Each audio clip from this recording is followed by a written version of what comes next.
that one? Okay. Thank you very much.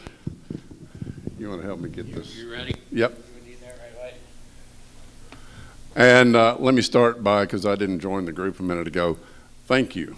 Thank you very much. Out of a field 11, we got 61% in Tarrant County, and that's due largely to some of the people in this room. Thank you so much. And on to the 22nd, we'll win this thing. I'm here to talk about what I do for a living still, and that's take money from people.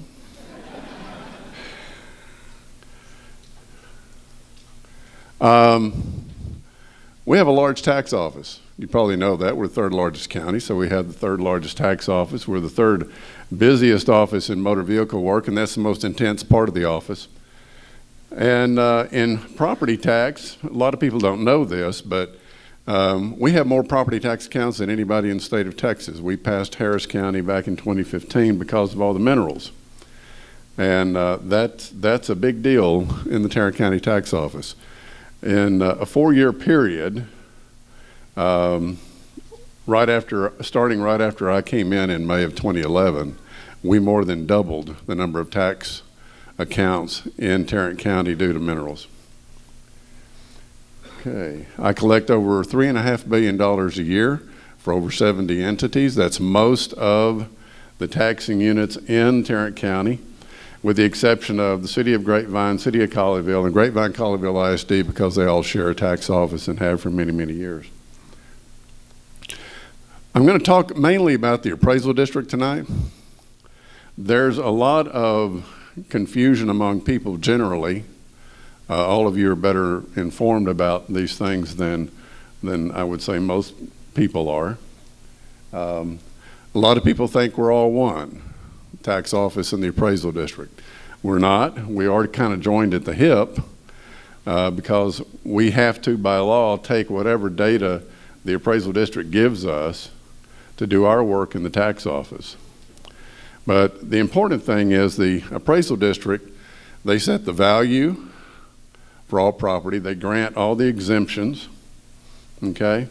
And they provide everybody with certified numbers, certified values. They give us a roll, has all the names and addresses, all the values, exemptions, all of that once a year, and then they give us supplements every month with additions and corrections. And since their new computer system went in, it's been mostly corrections. I won't even tell you what a nightmare that's been. But anyway, we get it. We get the values from TAD. We get the rates from all of the governing bodies of the taxing units. We make that calculation and send out a tax assessment in the form of a tax statement. And then we start immediately to collect that money. We don't keep it. It's in and out, comes into my account, and is then distributed to all the taxing units in the county, including Tarrant County. Okay.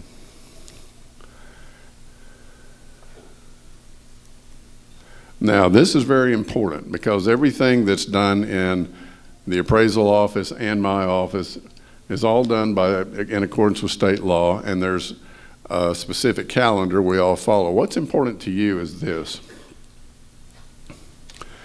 In July, it's actually due July 25th. Sometimes they hit it, sometimes they don't.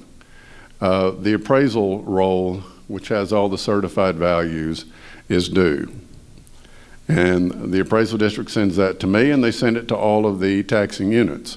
It's usually 95% complete because people are still at that point protesting their value, and some have filed lawsuits related to their values, but it's always at least 95% complete. That happens July 25th. By August 7th, all the taxing units have to publish in the newspaper what's called truth in taxation. That's what it's called in the law. And it's their rollback rate and their effective rate. The effective rate is the rate that would generate the same amount of revenue as the year before on the same property taxed the year before. So it doesn't include new property or any kind of new accounts, all right? That's important because that is the rate you want to compare the adopted rate to. So that happens in August. Well, then in September, the taxing units will adopt their budgets and then adopt a tax rate that will fund that budget. Now, there are some taxing units, and usually it's school districts, that are on a July fiscal year instead of an October fiscal year. We have some in Tarrant County, but almost everybody else is going to be on the October year, which means that they're going to adopt their budget in September and then adopt that tax rate to fund the budget. Now, why is that important? It's this. All the taxing units know what the values are, what the value for their taxing unit is, before they adopt their budget and tax rate. Okay? The equation is always value multiplied by rate equals levy. That never changes. So they know what that value is. If they adopt a budget that increases spending, they have to increase revenue because by law, all the taxing units in the state have to have a balanced budget, right? If they have, most taxing units have multiple sources of revenue, especially cities. They have fees and fines, sales tax, and all that. But if they increase spending very much, then they'll have to increase property taxes because it's too big a part of the pie for their revenue. So they're going to set a tax rate that will fund the budget they adopted. The budget comes first. And then, if that tax rate is greater than the effective rate that they published back in August, that's a tax increase for that taxing unit. Okay? Does everybody understand that? Because it's really important because the taxing units don't always publicize that information. Value comes first, then the truth in taxation gives you the effective rate, then they're going to adopt a budget and then a tax rate to fund that budget. If the budget increases spending, they've got to increase revenue. And if the rate they use is higher than the effective rate, it's a tax increase. You don't compare their tax rate this year to the tax rate last year because that's irrelevant. Because everything starts all over. It's a whole different set of numbers.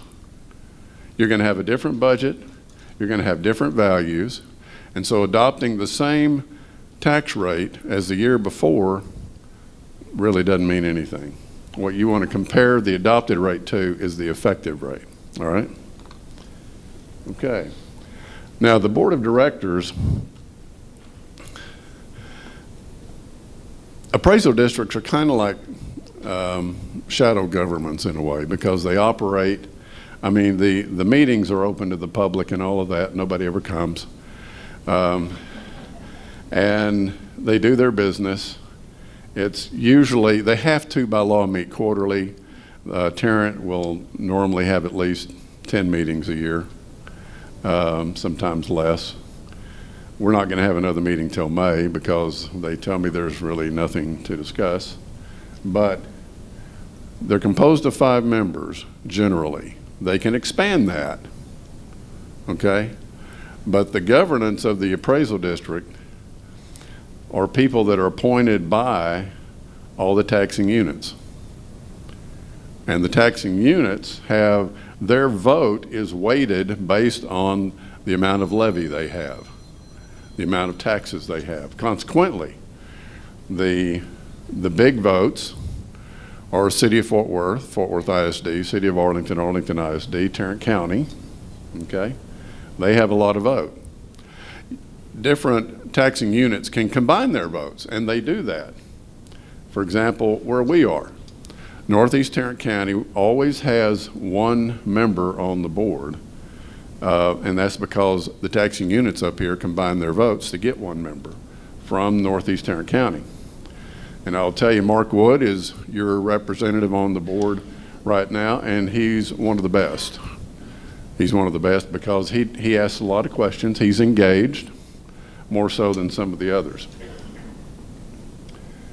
But they're appointed. Now, as I believe Mr. Snyder mentioned a moment ago, the governor's tax reform plan, and also it was in the Betancourt bill, that's B2 last year. All of the district board of directors would have to be elected officials. That doesn't mean that you would be electing the board. It means that the board itself would have to be, they would have to appoint people to the board that are already elected officials. In other words,